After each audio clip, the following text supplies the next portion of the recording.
नमस्कार सभी को। तो देखिए यहाँ पर हम लोग क्लास 9th का एक बहुत इंपॉर्टेंट सैम्पल पेपर डिस्कस करेंगे। इसमें कई सारे क्वेश्चंस आपके होने वाले हैं। 80 मार्क्स का सैम्पल पेपर है, 3 आवर्स का है, जैसा पेपर एग्जाम में आता है वैसे ही है।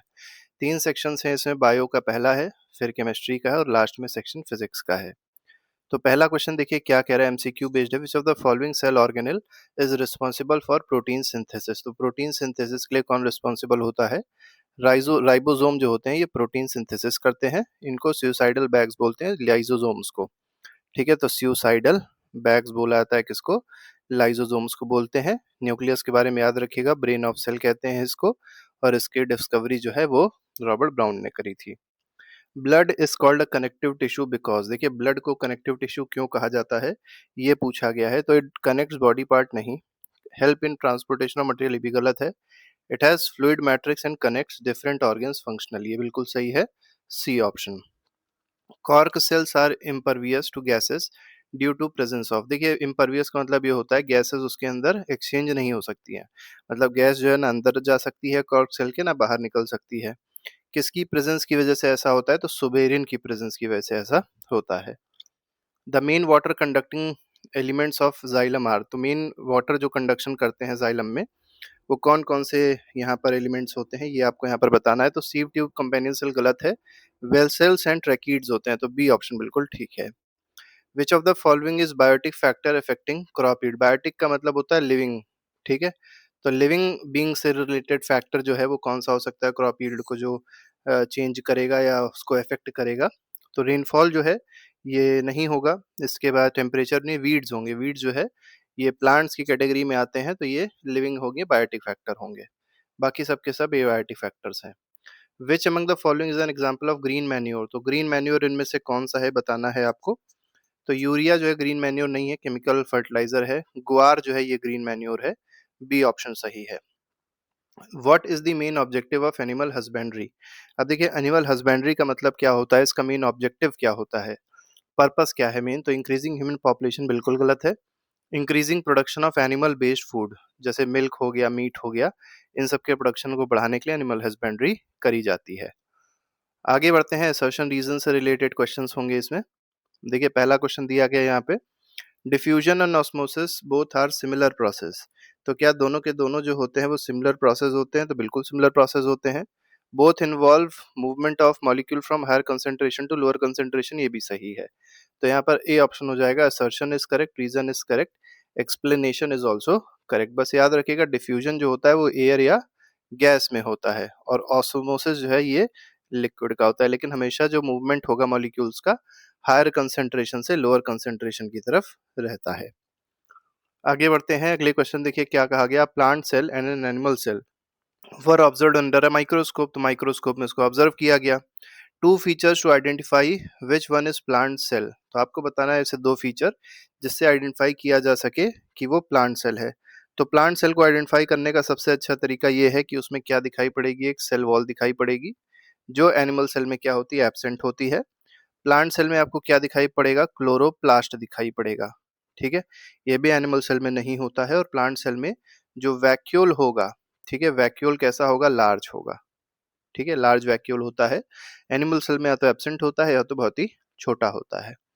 A cell was observed under microscope and found to have no defined nucleus और मेम्ब्रेन बाउंड ऑर्गेनेल, तो एक सेल को ऑब्जर्व किया गया माइक्रोस्कोप में और क्या देखा गया, जो न्यूक्लियस था वो डिफाइंड न्यूक्लियस नहीं था, और उस मेम्ब्रेन जो बाउंड ऑर्गेनल्स थे वो भी मतलब प्रॉपर नहीं थे। ठीक है, टाइप ऑफ सेल बताने कैसा सेल होगा, तो ये प्रोकैरियोटिक सेल की बात हो रही है, प्रोकैरियोटिक सेल की बात हो रही है, ये बात याद रखिएगा। ठीक है, इसी में ही वेल डिफाइंड न्यूक्लियस नहीं होता है। एक एग्जांपल देना है इसका, जैसे बैक्टीरिया है, तो बैक्टीरिया अगर आप एग्जांपल देते हैं तो ये काफी है। और बैक्टीरिया में भी आप चाहें तो ई कोलाई का एग्जांपल दे सकते हैं। ठीक है, आगे बढ़ते हैं, what happens when an animal cell and plant cell are placed in hypotonic solution, तो देखिए एनिमल सेल और प्लांट सेल था, उनको हाइपोटोनिक सॉल्यूशन में रख दिया गया, तो उस केस में क्या होगा? तो एनिमल सेल के केस में अगर आप देखेंगे तो एक हम आपको बताएंगे एनिमल सेल का, दूसरा बताएंगे प्लांट सेल का। तो एनिमल सेल के केस में क्या होगा, ये स्वेलिंग आ जाएगी सेल में और ये बर्स्ट भी हो सकता है, फूट भी सकता है। ठीक है, प्लांट सेल में देखेंगे तो ये टर्जिड हो जाएगा, तो ये टर्म याद रखिएगा टर्जिड, ठीक है, TURGID, टर्जिड हो जाएगा ये। तो प्लांट सेल टर्जिड हो जाता है, एनिमल सेल स्वेल हो सकता है, फूट सकता है। हाइपरटोनिक सॉल्यूशन में बात करेंगे तो हाइपरटोनिक में क्या हो जाएगा, तो प्लांट सेल जो है ये श्रिंक हो जाएगा, ठीक है, मतलब एनिमल सेल जो है श्रिंक हो जाएगा, और प्लांट सेल में क्या हो जाएगी, इसमें प्लाज्मोलिसिस हो जाएगा, प्लाज्मोलिसिस। तो प्लाज्मोलिसिस किस में होगा, प्लांट सेल में होगा, श्रिंकेज किस में आएगी, एनिमल सेल में आएगी। आगे बढ़ते हैं, आइसोटोनिक सॉल्यूशन पूछा गया, तो आइसोटोनिक सॉल्यूशन में चाहे प्लांट सेल हो चाहे एनिमल सेल हो, कोई भी चेंज नहीं आएगा, तो नो चेंज लिखेंगे आप। Describe the structure of neuron and state its function, तो आपको स्ट्रक्चर बना देना है, डायग्राम आप देख लीजिएगा न्यूरॉन का, ठीक है, वो बहुत आसान डायग्राम है, उसमें मेनली एक सेल बॉडी होती है जिसको साइटोन कहते हैं, ठीक है, डेंड्राइट बनाना जरूरी होता है, एक्सॉन जर बनाना जरूरी होता है, और मेनली अगर इसका फंक्शन पूछा जाए कि जो न्यूरॉन है उसका फंक्शन क्या होता है, तो नर्व इम्पल्स को ट्रांसमिट करना, ठीक है, नर्व इम्पल्स को ट्रांसमिट करना, ठीक है, जो भी नर्व इम्पल्सेस आ रही हैं उनको ट्रांसमिट करने का काम किसका होता है, न्यूरॉन का होता है, ये आपको केवल याद रखना है, ठीक है। ये थोड़ा सा कट गया है, इसको 1 मिनट छोटा कर देता हूँ, अब शायद अच्छे से दिखाई पड़ जाएगा। ठीक है, तो अब ज़्यादा बेटर है। तो प्लाज्मोलिसिस और श्रिंकेज हो जाएगा एनिमल सेल में, प्लाज्मोलिसिस प्लांट सेल में होगा, आइसोटोनिक में कोई चेंज नहीं होगा। यहाँ नर्व इम्पल्स को ट्रांसमिट करने का काम किसका है, न्यूरॉन का है। Explain 3 ways to improve the quality of milk production in cattle. तो कैटल में अगर मिल्क प्रोडक्शन को इम्प्रूव करना है तो पहला तो ये है, उनका जो फीडिंग है उसको इम्प्रूव करना पड़ेगा। फीडिंग को इम्प्रूव करिए, मतलब जो चारा खा रहे हैं उसको इम्प्रूव करना पड़ेगा। उनकी ब्रीड को इम्प्रूव करना पड़ेगा, ब्रीडिंग जो है, ब्रीड जो होती है उनकी, उसको अगर इम्प्रूव कर देंगे, ठीक है, तो मतलब ऐसे समझ सकते हैं कि उसमें आर्टिफिशियल इंसेमिनेशन करके जो अब यंग वंस आएंगे उनकी ब्रीड जो है वो ज़्यादा बेटर होगी, तो मिल्क प्रोडक्शन बढ़ सकता है। और सबसे इम्पोर्टेंट बात है डिजीज कंट्रोल। अगर आपने डिजीज को कंट्रोल कर लिया, जैसे लंपी स्किन डिजीज होती है, ठीक है, इसके बाद जो फुट एफएमडी होता है, फुट एंड माउथ डिजीज, ये बड़ी प्रॉब्लम्स होती हैं जिसकी वजह से मिल्क की जो प्रोडक्शन होता है वो कम हो जाता है। आगे बढ़ते हैं, banana plant can stand upright even through it has soft stem, ठीक है। A tree like mango on the other hand has a woody stem that provides great mechanical support. तो देखिए दोनों में कंपैरिजन किया गया है। however are able but both however are able to transport water and nutrients efficiently, लेकिन दोनों ही अगर आप देखेंगे तो वाटर और न्यूट्रिएंट्स दोनों को ही ट्रांसपोर्ट कर पाते हैं। Which tissue provides mechanical support to banana stem. तो बनाना स्टेम को मैकेनिकल सपोर्ट कौन प्रोवाइड करता है, कॉलिन काइमा, ठीक है, कॉलिन काइमा प्रोवाइड करता है। Name the tissue that carries water, तो ये जाइलम हो जाएगा, ठीक है, बहुत आसान था। अगले में देखिए क्या कहा गया, इन दोनों में से कोई एक करना है, आप दोनों ही समझ लीजिए। State any two function of epidermis in plants. तो एपिडर्मिस का फंक्शन क्या होता है प्लांट्स में, तो एपिडर्मिस मेनली प्लांट को प्रोटेक्ट करता है, तो प्रोटेक्शन में हेल्प करता है, और वाटर लॉस, प्लांट से वाटर लॉस ना हो उसको कम करता है, मतलब वाटर लॉस को रिड्यूस करता है, ठीक है, ये काम है एपिडर्मिस। एपिडर्मिस जैसे हम लोग की स्किन का ऊपर वाला पार्ट होता है, ऐसे ही प्लांट में भी ऊपर वाला पार्ट होता है, यही सेम फंक्शन होता भी है। 4 type of elements of phloem tissue. अब फ्लोएम टिश्यू के 4 एलिमेंट्स क्या-क्या होते हैं, तो पहला जो होता है सीव ट्यूब होता है, ठीक है। दूसरा बार आप देखेंगे कंपेनियन सेल होता है, कंपेनियन सेल्स होते हैं, ठीक है। इसके बाद फ्लोएम का पूछा गया तो फ्लोएम पैरेन्काइमा होता है, पैरेन्काइमा आप लिख दीजिएगा, और लिख दीजिएगा फ्लोएम फाइबर, ठीक है। ये 4 एलिमेंट जो हैं फ्लोएम टिश्यू में होते हैं। आगे देखिए क्या दिया गया, name one function of following cell organelles.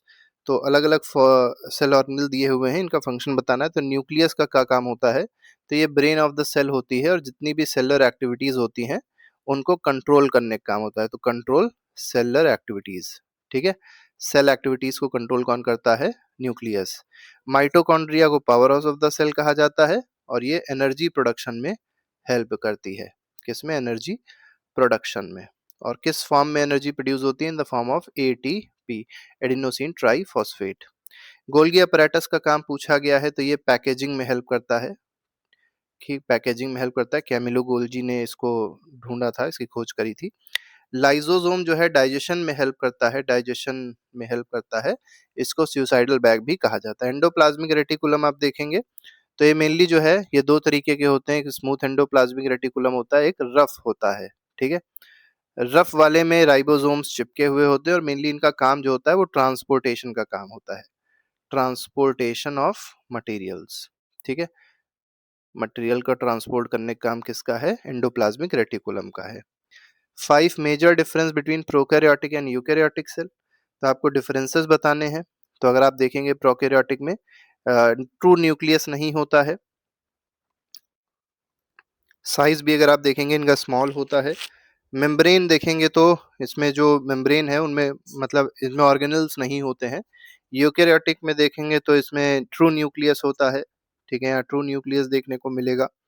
जो न्यूक्लियस है उसका साइज भी बड़ा होगा और यहाँ पर जो ऑर्गेनल्स होंगे उनके ऊपर एक मेम्ब्रेन लगी हुई होगी। यहाँ पर ऑर्गेनल्स ऐसे ही इधर उधर बिखरे होते हैं, मेम्ब्रेन भी नहीं होती है। ठीक है, तो यही है, और बाकी दो तीन डिफरेंस आप अपने आप से भी देख लीजिएगा, कोई ऐसी दिक्कत नहीं है इसमें। विच of the following is not a property of solid, तो पूछा गया, देखिए आते हैं हम लोग सेक्शन बी पे, केमिस्ट्री का सेक्शन है। पूछा गया इनमें सॉलिड की प्रॉपर्टी कौन सी नहीं होती है, नॉट पे ध्यान दीजिएगा। डेफिनेट शेप होती है, इनकम्प्रेसिबिलिटी, क्या कॉम्प्रेसिबिलिटी होती है इनमें, नहीं कॉम्प्रेसिबिलिटी भी नहीं होती है, मतलब ये प्रॉपर्टी है इसमें, होती है मतलब प्रॉपर्टी। इनकम्प्रेसिबल मतलब इसको कंप्रेस नहीं कर सकते हैं, डेफिनेट वॉल्यूम भी होता है। रेट ऑफ डिफ्यूजन हाई होता है, ये नहीं, ये तो गैस में होता है, तो बिल्कुल ही गलत है। Which type of mixture is blood, अब ब्लड जो है वो कैसा मिक्सचर है, तो ब्लड क्या होता है, कोलॉइड होता है, बात याद रखिएगा। मॉलिक्यूलर मास ऑफ CO2, सी का होता है 12 एटॉमिक मास, ऑक्सीजन का होता है 16, लेकिन दो ऑक्सीजन के एटम्स आप देख सकते हैं, तो 16 इंटू 2 32, ये 12, 12 प्लस 32 कितना आ गया, 44U, तो 44U is the correct answer, C option. Next पे आते हैं, क्वेश्चन नंबर 18 देखिए क्या कह रहा है, इसमें असर्शन रीजन से रिलेटेड क्वेश्चंस हैं। असर्शन रीजन को देख लेते हैं क्या पूछा गया है। तो यहाँ पे है, electrons revolve around the nucleus in discrete orbits, पहला दिया गया, बिल्कुल सही बात है।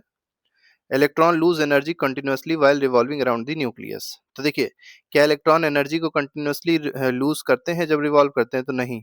ठीक है, ये जो है ये मैक्सवेल ने हालांकि कहा था, और ये लिमिटेशन भी है किसकी, रदरफोर्ड मॉडल ऑफ एटम की, तो ये तो गलत है, ये बिल्कुल भी नहीं होता। ये ऐसे ऑर्बिट्स में घूमते हैं, ऐसे डिस्क्रीट ऑर्बिट्स में घूमते हैं जहां पर ये एनर्जी ना ही लूज करते हैं और ना ही गेन करते हैं, यही बताया गया था बोर मॉडल ऑफ एटम में।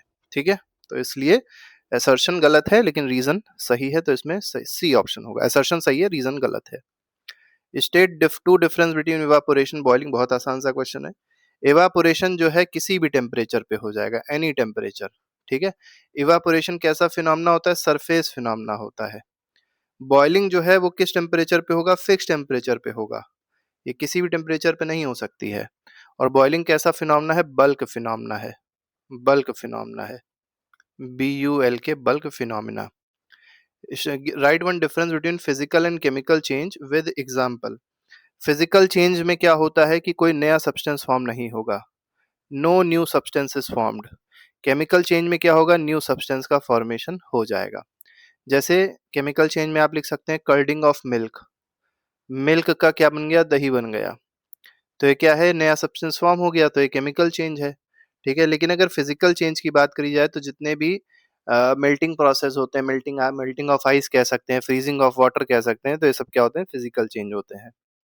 What is octet rule, name one element that follows it, octet rule क्या होता है, मतलब जो एटम्स होते हैं, ऑक्टेट रूल का मतलब मेनली ये है कि जो एटम्स होते हैं ये अपने आउटर मोस्ट शेल में 8 इलेक्ट्रॉन्स को एक तरीके से अटेन कर लेते हैं, तो atoms attain 8 electrons in outer most shell. ठीक है, इन आउटर मोस्ट शेल, इसी को कहते हैं ऑक्टेट रूल। ये किसमें लगता है, जैसे नियॉन है, ठीक है, तो नियॉन में ऑक्टेट लग जाएगा, क्योंकि नियॉन में आपको पता है 2,8 होता है, इसका एटॉमिक नंबर 10 होता है, तो देखिए ऑक्टेट रूल यहाँ पर हो गया। इसके आउटर मोस्ट शेल में कितने इलेक्ट्रॉन हो गए, 8 इलेक्ट्रॉन हो गए। ठीक है, तो इसमें क्या लग रहा है, ऑक्टेट रूल लग रहा है। अगर मान लीजिए इसे हम ड्यूप्लेट बोल दिया है, तो ड्यूप्लेट रूल किस में लगता है, तो ड्यूप्लेट रूल मतलब आउटर मोस्ट शेल में 2 इलेक्ट्रॉन्स होते हैं। ठीक है, तब इसको ड्यूप्लेट रूल कहेंगे, और ये लगेगा हीलियम में। ठीक है, हीलियम का एटॉमिक नंबर भी 2 ही होता है, इसीलिए हीलियम के कॉन्फ़िगरेशन करेंगे तो केवल 2 ही आता है, फर्स्ट शेल में 2 इलेक्ट्रॉन्स होंगे। आगे बढ़ते हैं। What are isotopes and isobars? तो आइसोटोप पूछा गया क्या होता है, आइसोबार पूछा गया क्या होता है। तो आइसोटोप आपको पता होना चाहिए, आइसोटोप वो होते हैं जिनका सेम एटॉमिक नंबर होता है बट डिफरेंट मास नंबर होता है। ठीक है, तो ऐसे एटम्स होते हैं, ग्रुप ऑफ एटम्स होते हैं जिनका same atomic number but different mass number. Isobars में उल्टा हो जाएगा, सेम मास नंबर होगा बट डिफरेंट एटॉमिक नंबर होगा। तो ये सेम होगा और ये क्या हो जाएगा, एटॉमिक नंबर डिफरेंट हो जाएगा।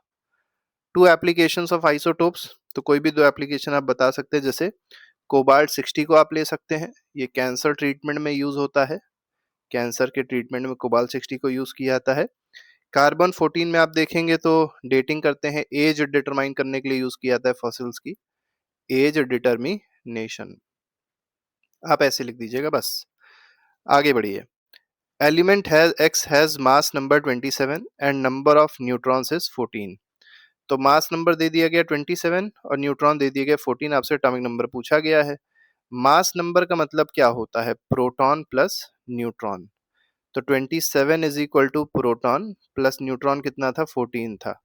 तो आपके पास प्रोटॉन कितने आ गए, प्रोटॉन आ गए 13। अब अगर प्रोटॉन 13 है तो नंबर ऑफ प्रोटॉन्स को ही क्या कहा जाता है, एटॉमिक नंबर बोलते हैं ना। तो एटॉमिक नंबर क्या हो जाएगा, 13 हो जाएगा। इलेक्ट्रॉनिक कन्फिग्रेशन बताना है, तो अगर प्रोटॉन 13 है और एटम जो है न्यूट्रल होगा तो नंबर ऑफ इलेक्ट्रॉन्स भी 13 होंगे, और 13 इलेक्ट्रॉन्स हैं तो इसका कन्फिग्रेशन हो जाएगा 2,8,3। तो इसका कन्फिग्रेशन है 2,8,3। आइडेंटिफाई द एलिमेंट एक्स, तो ये जो एलिमेंट है इसका एटॉमिक नंबर 13 है, एटॉमिक नंबर 13 है तो ये क्या हो जाएगा, एल्यूमिनियम हो जाएगा। बहुत आसान सा क्वेश्चन था, ऐसे क्वेश्चन जरूर आते हैं, याद रखिएगा। ठीक है, अब आते हैं गिव रीजंस से रिलेटेड क्वेश्चन है। Tap water is not a pure substance. पूछा गया आपसे कि रीजन दीजिए कि टैप वाटर जो है वो प्योर सब्सटेंस क्यों नहीं है, क्योंकि इसमें क्या होता है, डिजॉल्व सॉल्ट्स होते हैं, डिजॉल्व सॉल्ट्स होते हैं, इसलिए ये प्योर सब्सटेंस नहीं है। पूछा गया मिल्क जो है ये कोलाइड क्यों है। अब देखिए मिल्क जो है उसके अंदर डिस्पर्स्ड पार्टिकल्स होते हैं, क्या होते हैं, डिस्पर्स्ड पार्टिकल्स होते हैं। ठीक है, पार्टिकल्स होते हैं जिनको क्या कहा जाता है, फैट के ग्लोब्यूल्स कहा जाता है, फैट के गोले होते हैं छोटे छोटे से, जिनको ग्लोब्यूल्स कहते हैं। ठीक है, ये डिस्पर्स्ड पार्टिकल्स हैं जो फैट के ग्लोब्यूल्स कहलाते हैं, इसी वजह से मिल्क को किस कैटेगरी में रखेंगे, कोलॉइड में रखेंगे। ठीक है, क्योंकि आपको पता होगा कोलॉइड के केस में डिस्पर्स्ड फेज डिस्पर्जन मीडियम दोनों चीजें होती हैं, वो हो जाएगा यहाँ पर। Solution is stable in nature whereas suspension is unstable. Solution जो है ये स्टेबल होता है लेकिन सस्पेंशन जो है अनस्टेबल होता है। तो देखिए सस्पेंशन को अनस्टेबल इसलिए कहा जाएगा क्योंकि सस्पेंशन के जो पार्टिकल्स हैं अगर उनको रख दिया जाए तो वो नीचे सेटल डाउन कर जाते हैं, और क्योंकि वो सेटल डाउन कर जाते हैं इसीलिए इनको क्या कहा जाएगा, अनस्टेबल कहा जाएगा। लेकिन सोल्यूशन में ऐसा कुछ भी नहीं होता है, उसके पार्टिकल स्टेबल होते हैं, उसमें सेटलमेंट वैसी कोई चीज नहीं होती है। आगे बढ़ते हैं, अगला क्वेश्चन देखिए क्या कह रहा है, 24th, a bottle wrapped in wet cloth. अब यहाँ फिर केस स्टडी से रिलेटेड क्वेश्चन है। Kept under moving fan after some time the water inside the bottle becomes cool. तो वाटर बॉटल थी उसको वेट क्लॉथ में देखिए रखा गया और मूविंग फैन में, और क्या किया गया है, थोड़ी देर बाद क्या देखा गया, बॉटल जो है वो कूल हो गई। सही बात है, हो भी जाएगी क्योंकि वेट क्लॉथ है, अब ये क्लॉथ सूखेगा तो इसके इवापोरेशन होगा, और इवापोरेशन कूलिंग कॉज करता है, तो जिस बॉटल को रैप किया गया था वो बॉटल ठंडी हो जाएगी। The process involve here is similar to what helps in cooling earthen pots and desert coolers. तो डेजर्ट कूलर और अर्दन पॉट भी इसी फिनोमेना पे चलते हैं। पूछा गया कौन सा फिनोमेना है, तो this phenomena is called evaporation. ठीक है, इवापोरेशन बोलेंगे इसको। आगे बढ़ते हैं, आगे देखिए क्या कहा गया, why does a cooler not work efficient effectively on humid days. तो कूलर जो है, ह्यूमिड डेज में जो कूलर होते हैं बहुत अच्छे से काम नहीं करते, क्योंकि होता क्या है, एयर में मॉइस्चर होता है, एयर में मॉइस्चर कंटेंट उस समय ज़्यादा होता है, और मॉइस्चर कंटेंट ज़्यादा होने की वजह से रेट ऑफ इवापोरेशन जो होता है, जैसे चिपचिपी वाली जब गर्मी होती है तो रेट ऑफ इवापोरेशन डिक्रीज कर जाता है, जिस वजह से जो कूलर है वो प्रॉपर तरीके से काम नहीं कर पाएगा ह्यूमिड डेज में। List any two factors that increase the rate of evaporation.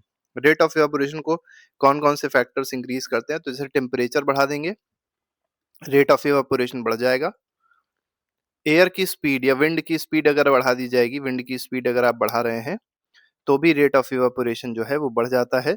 Surface area बढ़ाने से भी रेट ऑफ इवापोरेशन बढ़ जाता है। तो ये बात याद रखिएगा, 2 ही पूछे गए थे, ज़्यादा नहीं पूछेंगे। State any 2 characteristics of particle of matter.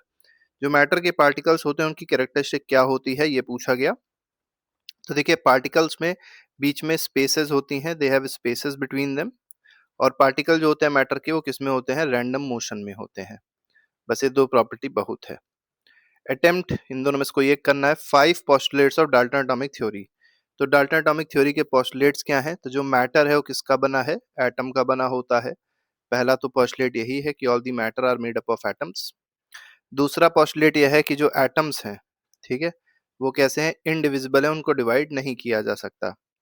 तीसरा क्या कहता है, एटम अगर सेम एलिमेंट के हैं, एटम अगर सेम एलिमेंट के हैं तो वो आइडेंटिकल होंगे। जैसे अगर मान लीजिए गोल्ड एलिमेंट है, तो इसके अंदर जितने भी एटम्स हैं वो गोल्ड के ही एटम्स होंगे, तो एक ही जैसे होंगे। लेकिन अगर एटम्स डिफरेंट एलिमेंट के हैं, ठीक है, डिफरेंट एलिमेंट के हैं, तो वो सेम नहीं होंगे, वो अलग अलग होंगे एटम्स। ठीक है। इसके बाद क्या कहा गया, एटम जो है वो कंबाइन करते हैं किसमें, सिंपल रेशियोज में। Atom combines in simple ratio. ठीक है। मॉलिक्यूल फॉर्म करने के लिए एटम जो है सिंपल रेशियो में कंबाइन करते हैं।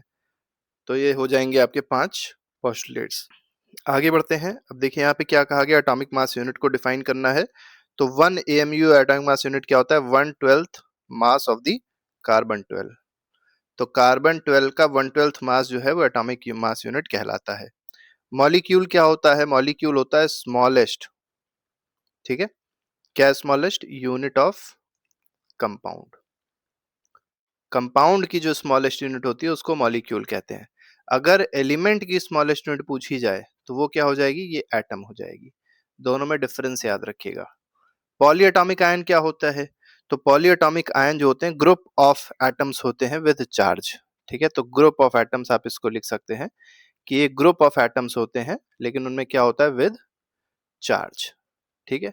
जैसे आपको बता देते हैं पॉलीएटॉमिक आयन में, जैसे मान के चलिए सल्फेट आयन है तो SO4 2- कहते हैं इसको। तो इसमें कितने एटम्स हैं, तो 1 और 4 5 एटम्स हो गए। तो ये पेंटा एटॉमिक है। ठीक है, तो पॉलीएटॉमिक का 5 एटम्स है तो इसको पेंटा एटॉमिक कहेंगे। चार्ज भी देखिए लगा दिया। इसी तरीके से चलिए आप लोग कमेंट बॉक्स में बताइएगा, एक कैटायन बताइए, एक कैटायन बताइए जो पॉलीएटॉमिक है। ठीक है, केवल एक ही एग्जिस्ट भी वैसे करता है हम लोग के, मतलब जितना हम लोग की नॉलेज रहती है 9th लेवल पे, हम लोग केवल एक ही ऐसा पॉलीएटॉमिक आयन पढ़ते हैं जो कैसा है, कैट आयन है। वो आप लोग कमेंट बॉक्स में जरूर बताइएगा लिख के। वैलेंसी क्या होती है, combining capacity of an element is called valency, ये तो पता ही होना चाहिए।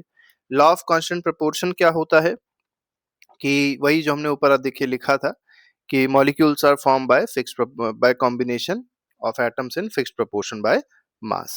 ठीक है, तो यहाँ पर फिक्स्ड प्रोपोर्शन की बात करेंगे या फिक्स्ड रेशियो की बात करेंगे, लेकिन फिक्स्ड रेशियो किसका बोलेंगे, बाय मास का। इसी को कहते हैं लॉ ऑफ कांस्टेंट प्रोपोर्शन। तो ये हो गई केमिस्ट्री खत्म। अब आते हैं हम लोग का फिजिक्स सेक्शन। फिजिक्स सेक्शन में देखिए क्या कहा गया, कार एक्सेलरेट कर रही है 36 किलोमीटर पर आवर से 72 किलोमीटर पर आवर इन 10 सेकेंड्स। अब देखिए पहले दोनों का डिफरेंस देखेंगे तो यह आ जाएगा 36, लेकिन 36 डेल्टा वी आया और ये 36 किलोमीटर पर आवर आया।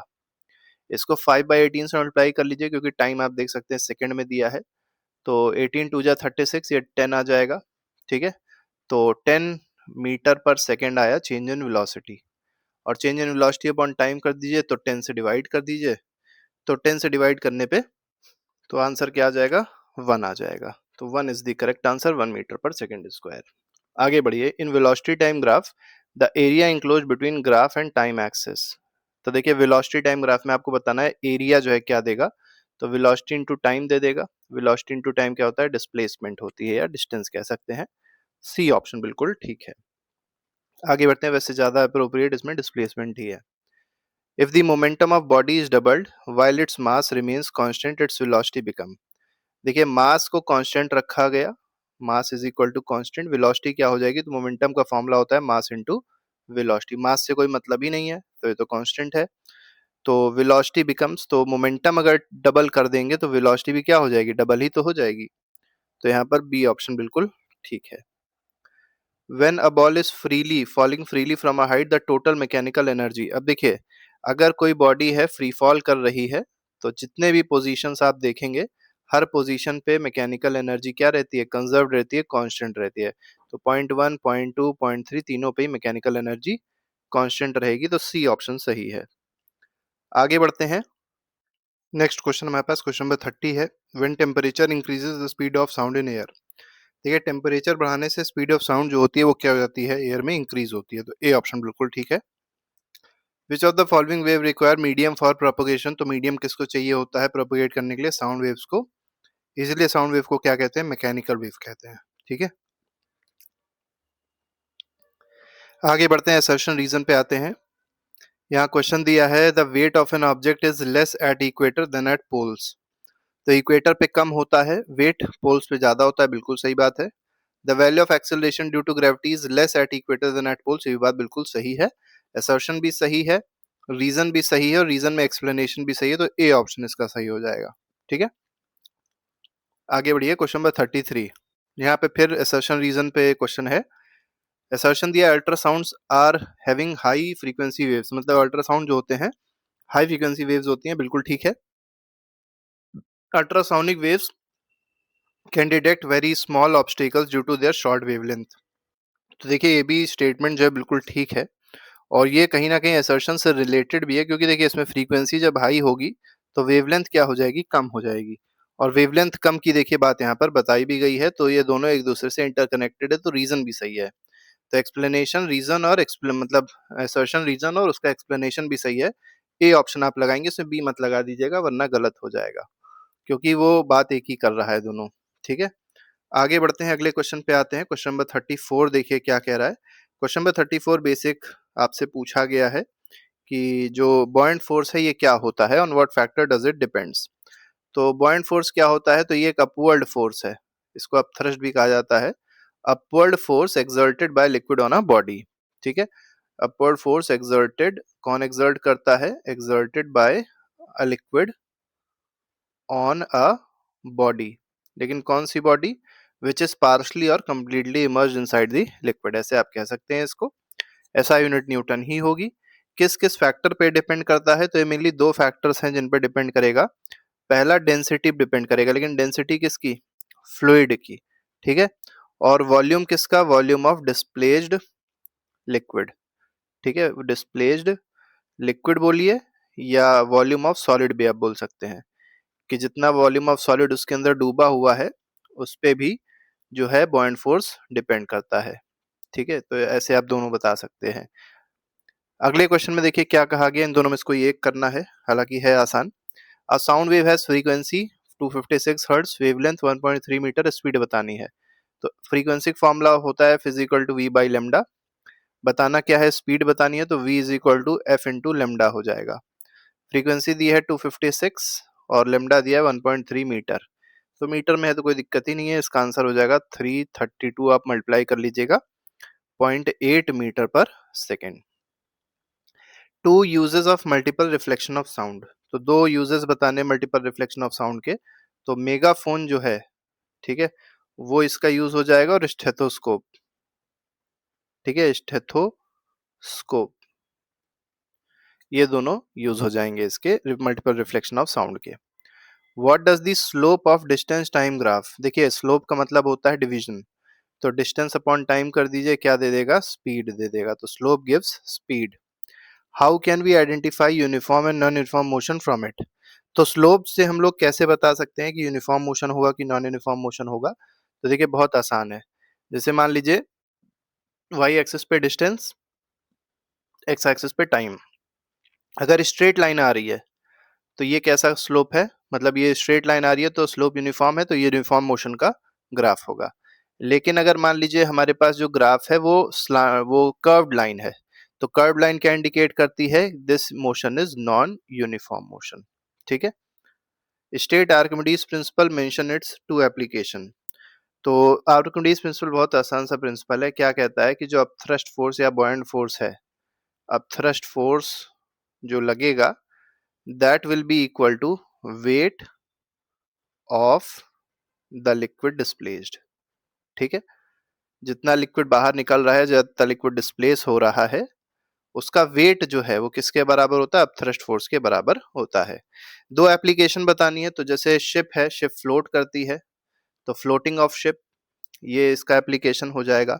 लैक्टोमीटर बहुत इंपॉर्टेंट है, जिससे प्योरिटी ऑफ मिल्क नापते हैं, लैक्टोमीटर। ये दो इंपॉर्टेंट इसके एप्लीकेशंस हो जाएंगे। आगे बढ़ते हैं, क्वेश्चन नंबर 38 देखिए क्या कह रहा है। चाहे तो आप पूरा पढ़ लीजिए, नहीं पढ़ेंगे तब भी कर ले जाएंगे। मोमेंटम क्या होता है? Product of mass and velocity. ठीक है, product of mass and velocity सीधे सीधे लिख दीजिएगा, इसको मोमेंटम कहते हैं। चाहे तो ऐसा यूनिट लिख देंगे, किलोग्राम मीटर पर सेकेंड, तो ठीक, नहीं भी लिखेंगे तो भी कोई दिक्कत नहीं, क्योंकि एक ही नंबर का क्वेश्चन है।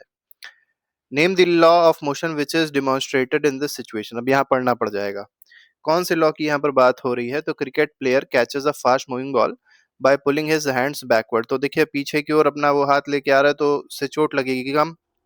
पीछे हाथ लेके आने से क्या होगा? टाइम जो होता है, जिस टाइम इंटरवल पे बॉल उस पे एक्ट कर रही थी, वो टाइम बढ़ जाता है, और टाइम बढ़ जाता है तो फोर्स जो होता है वो रिड्यूस हो जाता है। तो ये कौन सा लॉ कहता है? सेकेंड लॉ ऑफ मोशन है। सेकेंड लॉ ऑफ मोशन ये चीज बताता है। ठीक, आगे बढ़ते हैं। अब न्यूमेरिकल है, न्यूमेरिकल भी आसानी होते हैं। Ball of mass 5.5 kg moving with the speed of इतना, it is stopped by a player in 0.2 second, find the average force. तो फोर्स का फॉर्मूला आपको पता होना चाहिए, मास इनटू एक्सेलरेशन। मास आपको दिया है 0.5, आपको एक्सेलरेशन नहीं दिया है, तो v minus you upon T formula लगा लीजिए। तो 0.5 मल्टीप्लाइड बाय v, देखिए कितना है, v मतलब फाइनल वेलोसिटी। तो देखिए स्टॉप कर रहा था तो फाइनल वेलोसिटी तो जीरो हो जाएगी, तो जीरो माइनस यू कितना, इनिशियल वेलोसिटी क्या थी? 10 थी, अपॉन क्या कर दीजिए? 0.2 कर दीजिए। अब ये पॉइंट पॉइंट यहां से हटा दीजिए, तो 5/2 इधर आ गया, इंटू -10 आ गया। ये 2 है, 5/2 इंटू -10, तो 2 5 जो 10, तो -5 आ गया है, तो -25 आया, -25 न्यूटन। अब क्योंकि -25 क्या क्यों आया? तो -25, या इसको आप सीधे सीधे 25 बोल सकते हैं, तो -25 क्योंकि रेजिस्ट कर रहा था फोर्स, इतना फोर्स अगेंस्ट में लग रहा था, इसलिए माइनस में आया है। ठीक है, a body of mass 3 kg moves with velocity 4 meter per second, calculates its momentum. Momentum निकालना बहुत आसान है, product of mass and velocity, 3 into 4, 3 4 जा 12 किलोग्राम मीटर पर सेकंड। आसानी से देखिए दोनों न्यूमेरिकल हो गए। अगले में क्या दिया गया? Define 1 joule of work. अब आपको 1 जूल ऑफ वर्क को क्या करना है? डिफाइन करना है कि ये होता क्या है। तो देखिए 1 जूल की अगर डेफिनेशन की बात करें, तो ऐसे डिफाइन करिए, वर्क का फॉर्मूला क्या होता है? फोर्स इनटू डिस्प्लेसमेंट होता है। इसका मतलब if 1 newton of force is acting on a body and body is displaced by 1 metre. फिर से सुनिए, if a force of 1 newton is acting on a body and body is displaced by 1 meter, then the work done by the body is said to be 1 joule. Simple है। Write an expression for kinetic energy of the object. देखिए केवल right करने कहा गया है, derive नहीं करने कहा गया है। तो एक्सप्रेशन क्या होता है काइनेटिक एनर्जी का? हाफ mv² होता है। सिंपल लिख दीजिए, एक नंबर का क्वेश्चन है, पूरे नाम मार्क्स मिल जाएंगे। State the law of conservation of energy. अब law of conservation of energy क्या कहती है? ये सिंपल सी चीज कहती है, एनर्जी जो है it can neither be created nor be destroyed. तो एनर्जी को क्रिएट भी नहीं किया जा सकता, डिस्ट्रॉय भी नहीं किया जा सकता। क्या किया जा सकता है केवल?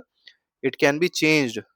ठीक है, from one form to another, एक फॉर्म से दूसरे फॉर्म में क्या कर सकते हैं? इसको चेंज कर सकते हैं, कन्वर्ट कर सकते हैं। Define power and write its SI unit. तो rate of doing work, rate of doing work, इसको पावर कहा जाएगा। एसआई यूनिट क्या होती है इसकी? वॉट होती है। एक बात याद रखिएगा, 1 हॉर्स पावर में 746 वॉट होते हैं। कई बार पूछ लिया आता है, तो याद रखिएगा इसको।